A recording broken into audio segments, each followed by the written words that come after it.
Hello everyone! Happy Friday! This is Fanny Menardi here.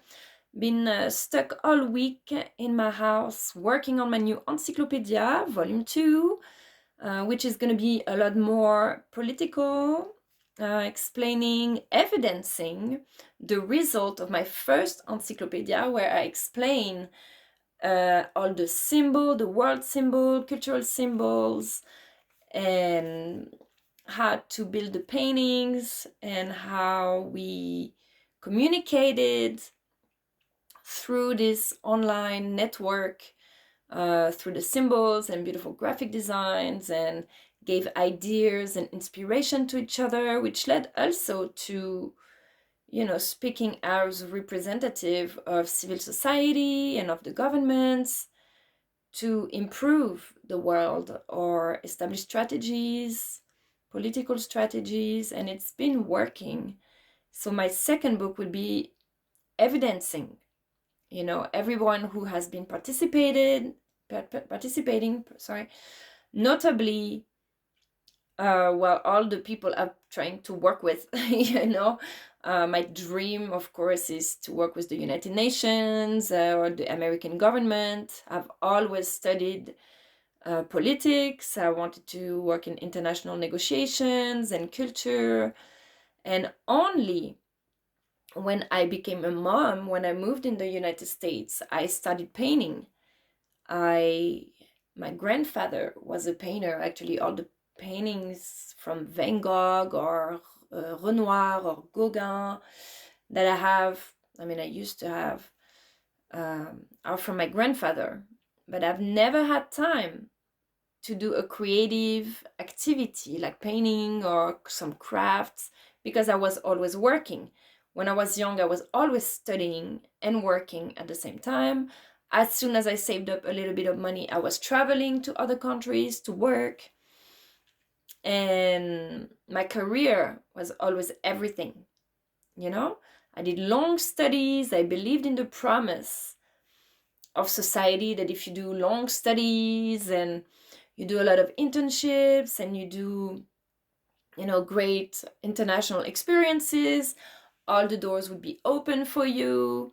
So it was really, as long as I was by myself, all the doors opened. And since I came back to France, my manifestation vibe is back on. In 1 month, I got settled in everything, in every aspect of my life.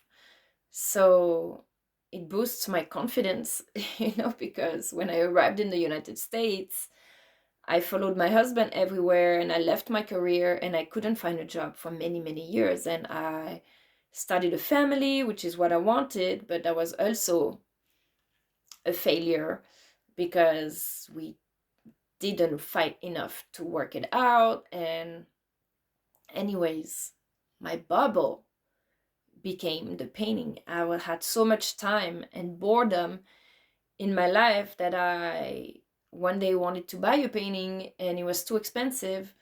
So I decided to paint it myself. And then I was like, oh, okay, that's cool. I'm going to paint another one and another one. And next thing you know, I had an entire collection of artwork. And as I was painting those mandalas, I would see them activate in front of my face. I would be painting and I would see the shapes turning and I would feel like I'm receiving messages and inspiration. I would wake up in the middle of the night like, I have to paint this. Like it was a mission. Someone sent me. It's like, I have to paint this. I have to paint a flower of life. I have to paint a chakana. I have to paint the chakras, like talisman, the Inca symbols and stuff like that. So, and then I had so many that I wrote a booklet with the little message that corresponds to every card. So that was my first oracle. And I love the story of this oracle. I actually won an award for that. I was the gold winner for visionary products of the Coalition of Visionary Resources. I used to work in a gallery, in art gallery in Mississippi, and going out of my shift, I stopped next door. There was a little spa, and the lady was so nice. We start talking, having conversations every time I go into a store, and I always still do that. Start talking with the people, and she was selling some oracles, so I grab one of the oracles and two of the oracles, and I buy the oracles, and I'm like, oh my god, these are so cool. I should do that with my paintings. And I go home and I buy the two oracles, and it was from US Game Systems. So I go home, I write to US Game Systems to ask what do I need to do to publish my oracle. And so they approved me right away. It was very easy, and then I finished it. It took me a year to finish the 44 paintings. That's the fruit of life, and to complete the oracle. So that was my beginnings. But after I got divorced and all these things happened, all the doors starting shutting down. I was a victim, but I was treating like a criminal. So it just brought a huge feeling of injustice into my life that led me back to politics. Because then applying to those organizations, I used social media a lot to capture that attention, to share, all my art and the message and the mindset, because that's what you want to know about the people you hire. What is their mindset? How do they work? Are they organized? Do they create beautiful content? Are they patient? All these questions. And I was so pissed off, for the lack of a better word, that, I was denied everything when I fulfilled all the requirements of society. Did everything right, I waited to be married to have a child. I studied. I had international experiences, all these things. I was so mad that this is how I got back to politics. And so the new book is back to the politics. But I wanted to spend some time this month as I'm writing the new book. I'm not going to share right away. I would probably wait till the 4th of July or like a special occasion in the summer or something to share the new book. But I will share a little bit every day now, some of my older artworks. So this is my only published work, officially published and commercialized artwork, the Mother Earth Mandala Oracle, which then other people took the name of my works. Other people took my ideas, my strategies to make millions in their own organizations, and then left me on the side of the road. So anyways, I'm gonna share a little bit every day of my work and keep, believing in your own potential and trying to stay true to myself and being friend with everyone, which I've always been. I was posting something earlier about making your enemy your friend. In politics, if you want a good negotiation, you can't just go and kill everyone. You have to make your enemy your friend. Of course, it's rare. It's in the worst case scenario. I'm not saying that you have to manipulate everyone and be a hypocrite. Of course not. You want to stay friendly and sincere and honest. Otherwise, your whole life is a lie and manipulation. You're not going to take the one negative thing for yourself. Don't make assumptions. But it's true, trying to stay friendly and happy for others and supportive, and at the same time, not letting people make your anger unjustified, because we all deserve a spot. We all deserve our own success, but some work more than others. And there is this little trend that has been going on, is the accumulation that has just converted. I'm not gonna say it changed who I am, because when you see me in my everyday life and the people I am with, I'm just a very, very friendly person, um, with everybody. I'm very always helpful and super nice and generous. And until you push my limits, then there's another side of me that I hate. But sometimes you have to dig into that to protect yourself. Um, but it just converted into a disease, like some days all of a sudden I have anxiety for 48 hours. I'm just literally freaking out. And it's just like PTSD from what people have done to me, and the trend of how things have been, that this whole language, I call it like the Smurfs language, like never say her name, you know. But sometimes you have to talk about someone, you would like to hear your name. And so it's just been like translating into a lot of anxiety and anger and lack of confidence and paranoia. That's the worst. When all of a sudden I'm like, it's a conspiracy, everybody's trying to use me and kill me. That's crazy, which I know it's the actual opposite. I know a lot of people are actually trying to help me and supporting me, and I'm so grateful for that, and I know it. And I know that people by essence are very nice. Everybody's kind in essence. Um, but that's the thing about sickness, though. You can control it. You're like, all of a sudden, you're like schizophrenic almost. All of a sudden, you're like, oh, they're trying to kill me. It's all a lie. It's another trick. It's another experiment. They think I'm a lab rat or whatever. So yeah, that's hard to navigate. But healing comes with reparation, and I think also having this passion and continuing in the things that the things you're just interested in and you can't live without it. If you let go of this and you say, you know what, life is giving me everything right now. I have to be content with what I have in front of me. I found a job, a house, a boyfriend, a car. I have everything. Life is easy.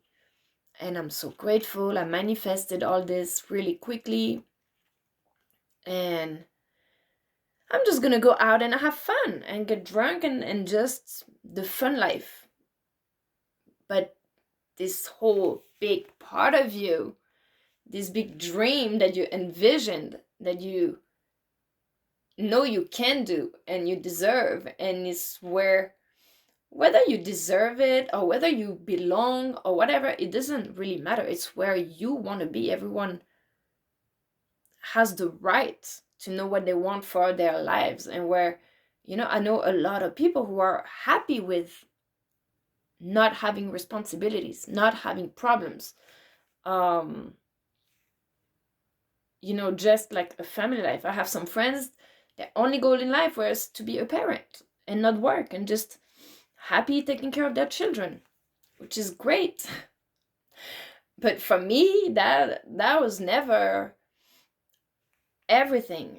I want marriage, I want a family, that's very important, but it's got to be a happy marriage. And that's going to be endless conversations about subjects, that high level conversations that you're going to learn from each other every day, not just trying to get out of misery because we're trying to get out of the system, but a happy family where you're able to go through everything and not just shut the door or give up easily when it gets difficult. And this is hard to find. And the same for the career. Maybe the job I want and the things also, telling your family, oh, I want to work at the UNESCO or the United Nations or politics, and people literally laugh at your face like, oh yeah, well, I'm pretty sure there's a lot of other people who want to do that too. I'm like, okay, but why not me then? Like, oh, it's impossible that something great happens to you. um I had very few friends who said, no, you're great, you deserve that, you're gonna get that. It's really rare to find people like that. That's why I'm so attached to my network, because they believe it's possible and they encourage you to be possible. Like my mentors used to always say, your family and the people who are trying to keep you in the middle, they're trying to help you. It's not that they don't like you, it's just they're either trying to keep themselves comfortable by having you at their level too, so they don't have to question their own lives, or they're just trying to protect you from suffering, or they just don't believe in society in general. And I think most of the time it's not that people don't believe in you, it's that people don't believe in society in general. And this is why they believe that we don't have no chances anymore, so they don't even try the highest jobs. And that's also the underdog advantage, why my mentor was always saying, Dean Graciosi, when you get to the high level positions and roles and stuff like that, a lot of people give up before, because they don't even believe they have a shot at it. And this is why you have actually less competition when you play high level, even if you have to apply 30 times, 40 times. A lot of people give up before that. So, I'm still young, I'm about to turn 40, but it's like, I don't want to die just when I'm about to start living my life. It's like, I feel like I'm gonna die soon, and I'm just like, I don't want to just start my life and die. I'd like to actually enjoy it a little bit. So, oh, perfect. Okay. Yeah, no, I don't know why. I always thought I'm gonna die young, so that's why I'm saying that. But anyways, all right. So this card is mystery. It's called mystery. So I'm gonna read my the card about it. Symbols have been used since written languages were born. All over the world, ancient civilizations have used symbols as energetic tools or gateways to understand the universe and connect spiritually with certain beliefs. This particular symbol is a crop circle found in England in 2018. Its origin and meaning are officially unknown. This piece of artwork, called Mystery, is inviting you to entrust your intuition to understand and translate the symbols you encounter every day. Whether they come from a different culture, country, or galaxy, you can connect with their original energy by being attentive to the feeling they arise within you, or reprogram them with your power of intention to raise vibrations around you. I love that. There's so much to say about this. I love this deck because it's a great conversation starter. I've never been to a house where people like start pulling a card and start reading and just having a debate about this kind of stuff, but that's what I used to do for my workshops, actually. So, for example, symbols have been used since written languages were born. This is a funny anecdote. You're gonna laugh. When I went to the Forbidden Knowledge conference 1 or 2 years ago, there was Robert Grant, right? That there is a story between Robert Grant and I. Like it's a love-hate relationship. Like we hate each other, but we kind of like admire each other, but we hate each other. Like the guy made me believe he was gonna marry me for years, just douchebag, and like ignored me completely. Like I was never allowed in any of the conferences. Like he would pick everyone. They were doing a questionnaire. They would pick everyone's question, but not my questions. Or he would like answer my question, but indirectly, like I'm a ghost. It's like he's the one who started the ghost trend. So I was already really pissed off when I went to his conference, but he kept his little game, of never of ambiguity or anything. So anyways, I brought him an artwork, and I was like, you know what, I'm gonna fix things and be nice. And so I went there and interrupted him in the middle of his speech in front of everyone to give him the painting. But then he said, what did he said? That, what did he say? Energy was the first communication method or whatever. What was he saying? I don't remember, but I was like, no. Art was the first communication method. In the prehistoric times, they were the first language, was art. And so anyways, and after that, they kicked me out of the conference. I was just like so, censored all the time and refused even to talk. And that's just, when you have to force yourself into the room and at the table, and it's so frustrating because mostly when they've been taking your ideas to make millions, like I said before, not that they needed he's an extremely smart guy, but I personally always reference my sources when I quote people or when I take. I use in my books and my text and everything, I use you guys as content, but I reference you. I'm not gonna literally steal freaking book's name and put my name on it. Are you kidding me? Seriously. But anyways, or at least mention, where your inspiration came from as a tribute. But the crop circles, yes, I want to talk about the crop circles and about reprogramming, because some people, they think that the symbols cannot be reprogrammed. They keep their initial energy forever, and I think you can reprogram them. Of course, we evolve, so you find new information. For example, this one is called mystery. So what do you see when you look at it? It looks like the phases of the moon. It looks like a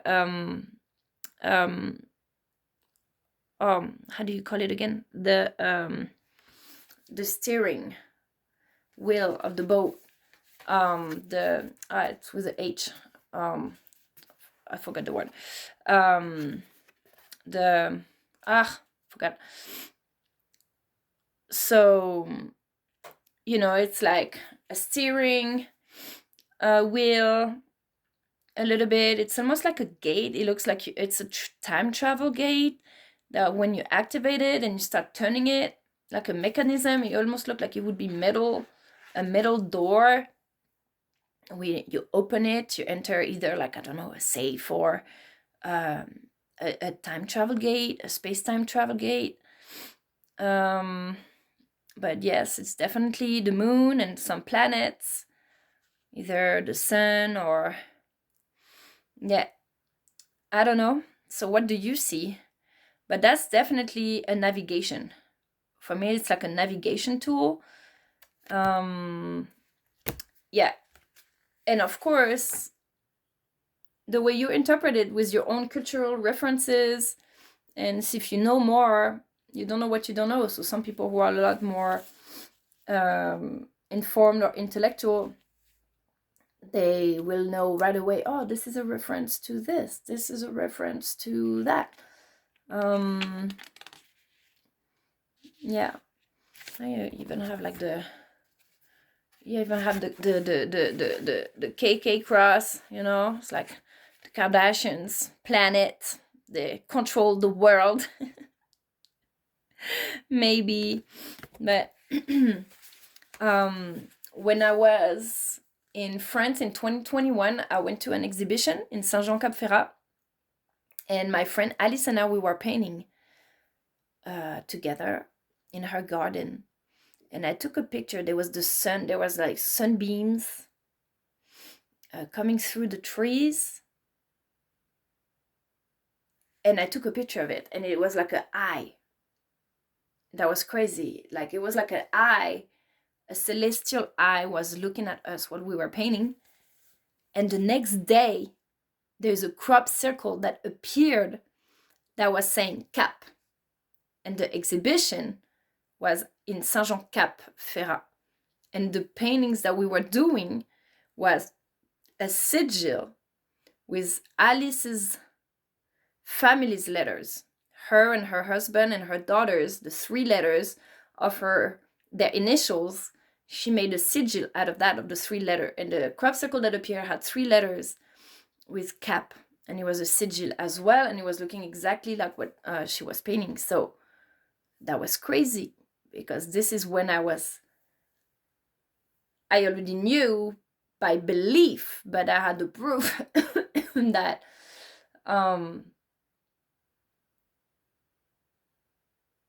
everything is connected. There is a higher power that is looking at us and that communicates through those symbols and how they appear through the cross circles, I believe, with electromagnetism.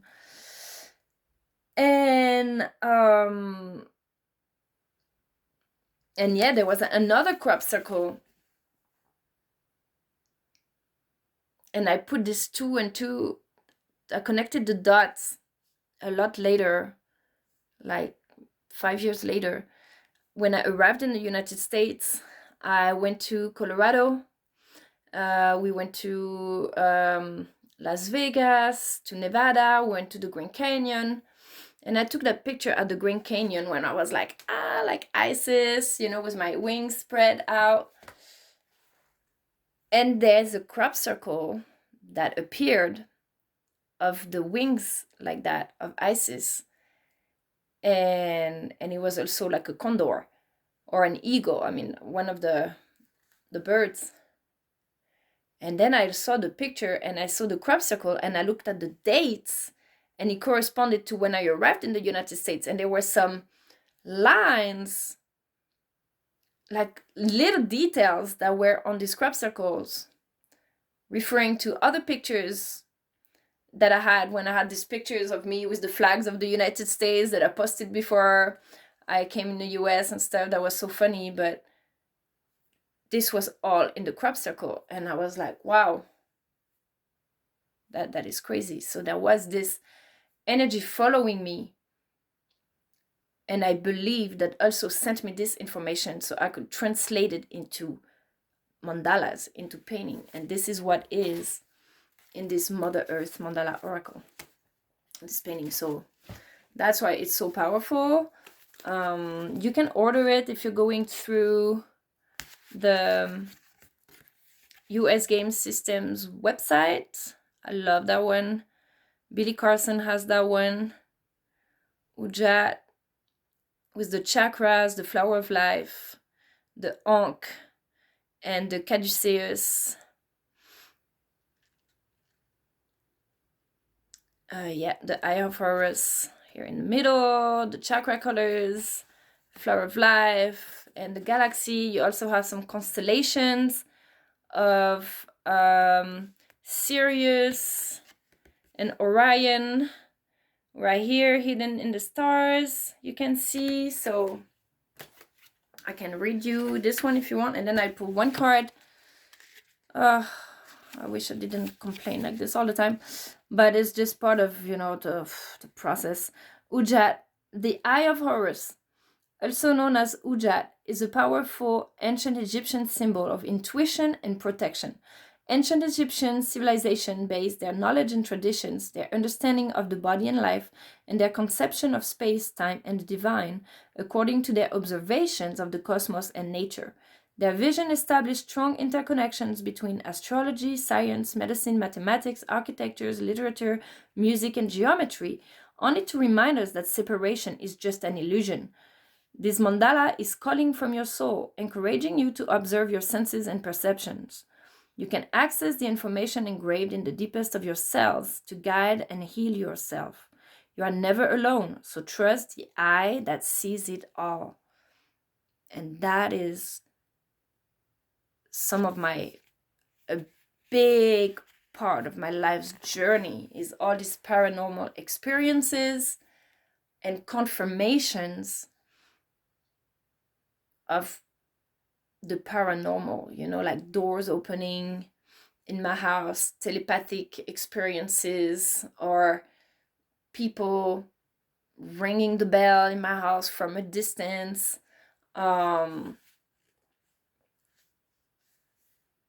Well, ghosts and stuff and spirits, many. But or hearing inside of my head, or just like thinking, telepathy, thinking information appearing through many people all around the world at the same time. Like I would paint something and post it, and at the same time someone else did some type of work, same thing in a different way, maybe a sculpture, or maybe a scientific research, or maybe an exhibition with the theme, everyone their specific specialty, who would bring this forth, and beam, all of a sudden everybody's bring that, and we posting at the same time, and everybody's like, wait, I did that, like you did that,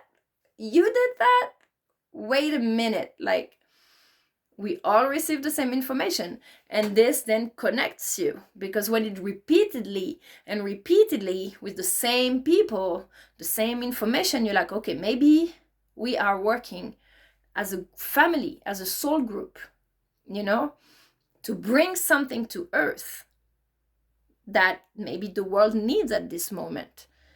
And at the beginning, it's some, flower of lives, and some not very, maybe some simple things. But as it goes and you connect the dots together, you're like, oh, maybe that's a new equations for a new spaceship concept, or a new type of energy, or maybe, a new medicine, or something like this. So, or something that will, something political, diplomatic, So I'm saying this because a lot of people feel alone. And even though through the social media, it helps us connect, when you also feel like there is something that's watching you, that's guiding you, that's caring, and little miracles and stuff, then you feel more powerful, because you're like, I'm never alone. There is something that protecting me. There is something that's sending me this luck. Like the way I found my car, that was totally weird. The way everything happened since I came to France was really weird. And I was like, okay, the universe had pity of me. Just like, take that. Like, she's gonna kill herself. So it was very, very cool coming back to France, and it was only good things. So I can't complain. Okay, so now let's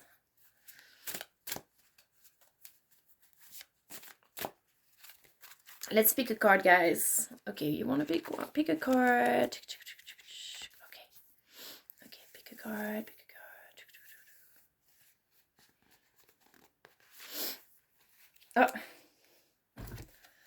11. All right, 11. So what does the 11 mean to you? Tell me.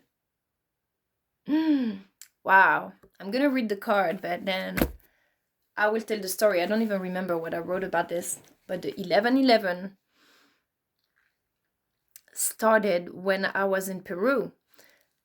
I was always seeing the 11, and my friend Helga also was always seeing the 11. But in Peru, I was seeing it all the time. And one day I was watching TV and I was writing my travel book.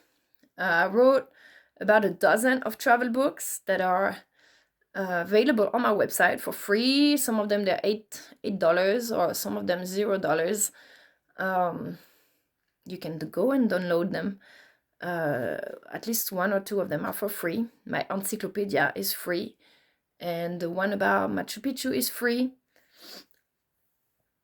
I was writing my book on my computer, and it was 11:10. I look at my phone, it's 11:10. And I'm here writing on my computer for like a while. Like I felt it's been like 20 minutes. Like time stopped. I felt like it was a while.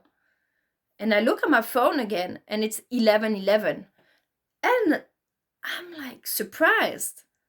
I'm like, and by the time this little moment where I'm wondering why it's only 11:11, I feel like time stopped. I feel this number coming through my phone, coming through me, bouncing on me, and blow up the TV. I was watching TV. The TV blows up.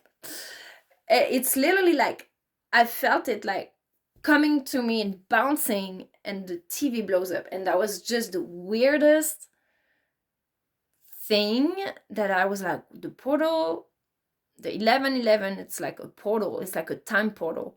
And after that was it. Like, it was crazy. There was like vortex in my room. On the ceiling, I would see vortex every day. And I wasn't smoking at the time. I just arrived in Peru. I had no access to anything because first thing my friend said, it was, how could you smoke too much? I was like, I didn't. Maybe that's why.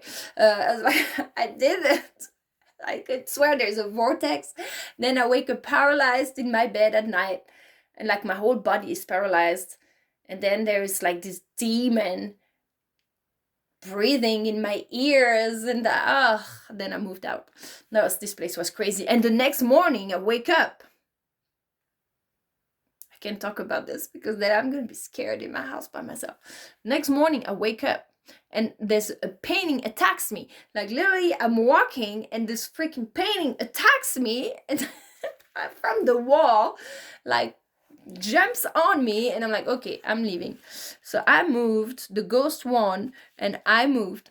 And then after that, that was also funny because I was walking in the street and I was like, I'm moving anywhere. First thing, I don't care. I go into a newspaper, I look place for rent. I was like, okay, I'm going there. I know it's gonna be crappy. I don't care. I go out in the street to visit the place, and there I hear two guys talking. And just the guys like, oh yeah, it's a nice apartment. I need to rent it as soon as possible, blah, blah, blah. And I'm like, oh, excuse me, I didn't mean to, but I was hearing what you guys were saying and I'm looking for an apartment. I'm actually going to visit right now. What you're renting a place? It's like, oh yeah, right here. Like, I'm renting, and it makes me visit the place. The thing is amazing. There is view on the ocean. It's in my budget with my roommates. I convinced them then to move in with me. And next thing you know, he's the father of one of my students at the school where I work in Lima. That was just pure coincidences and stuff. So you see, the 11:11, this is what these little things that's starting the whole process. This was a crappy apartment, so I had to move. So I thought it was like a demon trying to scare me out, but maybe that was an angel trying to move the process for me to find this other better place. And the same thing for me leaving the United States. It was a whole drama. It was horrible. Like, oh my God, that was the worst time of my life. And I know how they kicked me out and real quick, but I was like, maybe I would have never moved if I wasn't forced to, because I was never ready to leave everything I built there. So, and when I got here, everything was so nice to meet my family that I haven't seen, really been next to them, and I've been able to see them whenever I want and stuff for 20 years. So I had been alone all this time, because even when I was married, my husband was always gone. So just so used to being alone. And I felt like it was really nice to come back. So this was the 1111. What does it feel like, a therapy session, guys? Maybe that's what you need. You need art in your life. Because you see, you start pulling a card and they open up like a window. Every time there would be people coming to my house, it was like an art gallery. There were like all these paintings around the house, and I would show every painting one by one. And every time we'd be in front of a painting with the person, we would start like a type of conversation. And they're like windows. It's like they open like a portal, like a magnetic field around you. And you start talking, So the amazing conversation starters with friends, or, family, or even your kids. You can read something and just have that type of conversations. Or maybe disagree, or tell your own stories. 1111. There is no such thing as a coincidence in your life. You are experiencing a synchronicity if your path aligns with someone, with a thought, a situation, a song, a number sequence, any sign you can think of at a time that seems too perfect to be real. Synchronicities are an energetical reaction created by the law of attraction in accordance with your own state of consciousness. Believe in magic and trust your imagination. Your power of creation is unlimited. Use it with positivity and free yourself from expectations. It will help you step towards the levels of reality that align with your deepest wishes and materialize them in your life. And of course, the 1111 is the number of the twin flames, And it's funny, once again, I was mentioning about the other symbol, but about what you know and what you don't know, but it's also your own psychology. Like if you blocked yourself because you don't believe like in love anymore, you completely blocked yourself to certain things, even though they can be right in front of you, you'd be like, oh, no, that's not it. That's not, that's not for me. Or you could, oh, I don't believe this, that's so, just sometimes you read and you understand later. Or sometimes it's a confirmation. You be like, 1111, what was I thinking about today? And maybe that's your confirmation. So yeah, the twin flames. So the twin flames is another whole story. You can look on my website. I made a whole conference about the twin flames, the 1111. It's interesting also because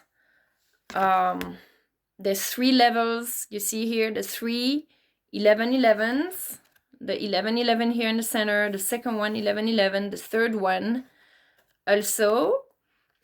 And it's funny because 3 times in my life I thought that I met my twin flame, so yeah, that's crazy. Yeah, the 1, the 2, and now the 3rd. So I hope that's the final one, finally. The first person that I thought was my twin flame led me to the other person that I thought was my twin flame.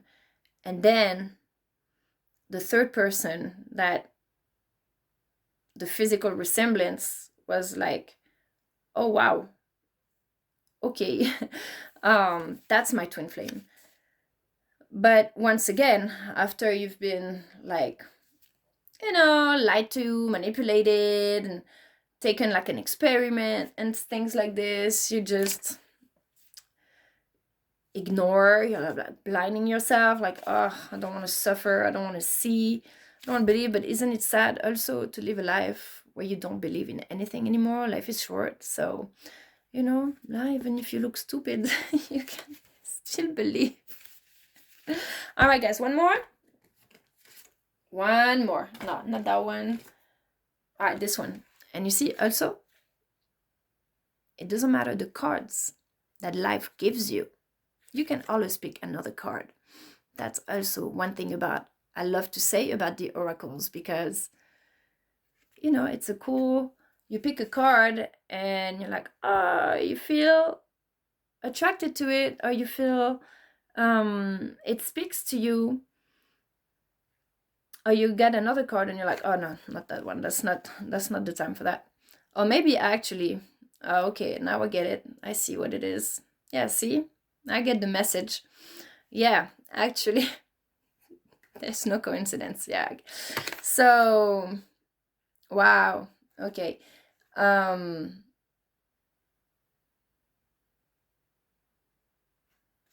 So this one is called Flower of the Wind.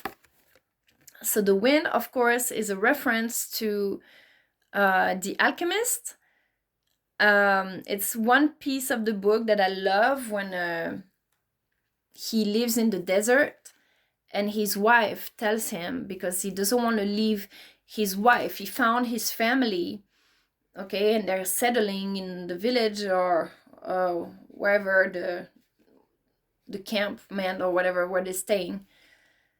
But he has his compelling destiny that I don't remember, how do they call it again in the book? They're I forget all my words today. His, oh wait, I want to remember that. His personal legend. That's the thing. I gotta remember, because that's an important term in the book. So he's looking for his personal legend, but he has to decide, is he gonna be content with his wife and his happiness that he found, or is he gonna go look for his personal legend, you know, which is, I think they're looking for a treasure or something like that. And his wife tells him, every time you will feel the wind, okay, on your face, it will be, remember that it's your wife blowing you a kiss. So every time he feels the wind, it's his wife. Essayez à nouveau dans quelques secondes. Blowing him a kiss. So the flower of the wind, it's also, in French, it's called the rose des vents. It's like a stone from the desert. I have one downstairs. So the 4 directions, of course, with the flower of life. So I'm going to read the definition for this one. Number 6.